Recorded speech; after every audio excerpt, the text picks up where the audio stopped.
ಆತ್ಮೀಯರೇ, 18 ವರ್ಷದ ಒಳಗಿನ ಮಕ್ಕಳಿಗೆ ಒಂದು ವೇಳೆ ಹೃದಯಕ್ಕೆ ಸಂಬಂಧಪಟ್ಟಂತಹ ಯಾವುದೇ ಕಾಯಿಲೆ ಇದ್ದರೆ ದಯಮಾಡಿ ಅದನ್ನು ಮುಚ್ಚಿಕೊಳ್ಬೇಡಿ, ಅಥವಾ ನಿಮ್ಮ ಹತ್ರ ಹಣ ಇಲ್ಲ ಎಂದು ಟೆಸ್ಟಿಗೆ ಹೋಗಲಿಕ್ಕೆ ನೀವು ತಡ ಮಾಡಬೇಡಿ. ಒಂದು ಅಪೂರ್ವವಾದಂತಹ ಅವಕಾಶವಿದೆ. ಮಂಗಳೂರಿನ ಅಮೃತಾನಂದಮಯಿ ಮಠ ಏನಿದೆ, ನಿಮಗೆಲ್ಲ ಗೊತ್ತು, ಅಮೃತಾನಂದಮಯಿ ದೇವಿಯವರು ತುಂಬಾನೇ ಸಾಮಾಜಿಕ ಕೆಲಸಗಳನ್ನು ಮಾಡ್ತಾ ಇದ್ದಾರೆ ಈ ಭಾರತ ದೇಶದಲ್ಲಿ. ಅವರ ಆಶ್ರಯದಲ್ಲಿ ಓಳೂರಿನ ಅವರ ಮಠದಲ್ಲಿ ಜನವರಿ 19ರಂದು ಬೆಳಿಗ್ಗೆ 9 ಗಂಟೆಯಿಂದ ಮಧ್ಯಾಹ್ನ 3ರ ತನಕ 18 ವರ್ಷದ ಒಳಗಿನ ಮಕ್ಕಳಿಗೆ ಹೃದಯ ಸಂಬಂಧಿತ ಕಾಯಿಲೆ ಇದ್ದಲ್ಲಿ ಅದನ್ನು ಡಿಟೆಕ್ಟ್ ಮಾಡಿ, ಒಂದು ವೇಳೆ ಆಪರೇಷನ್ ಬೇಕಿದ್ದಲ್ಲಿ ಫ್ರೀ ಆಫ್ ಕಾಸ್ಟ್ ಕೊಚ್ಚಿಯಲ್ಲಿರುವ ಅವರದೇ ಒಂದು ಹೈಟೆಕ್ ಆಸ್ಪತ್ರೆಯಲ್ಲಿ ಅದರ ಆಪರೇಷನ್ ಅನ್ನು ಕೂಡ ಮಾಡಲಿಕ್ಕೆ ಅವರು ರೆಡಿಯಿದ್ದಾರೆ.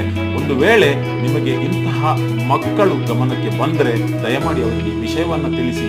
ಯಾಕೆಂದರೆ ಫ್ರೀ ಆಫ್ ಕಾಸ್ಟ್ ಸುಮಾರು 2 ರಿಂದ 5 ಲಕ್ಷ ರೂಪಾಯಿ ಇಲ್ಲದಿದ್ದರೆ ಅದಕ್ಕೆ ಹಾಸ್ಪಿಟಲ್ಗೆ ಖರ್ಚಾಗ್ತದೆ.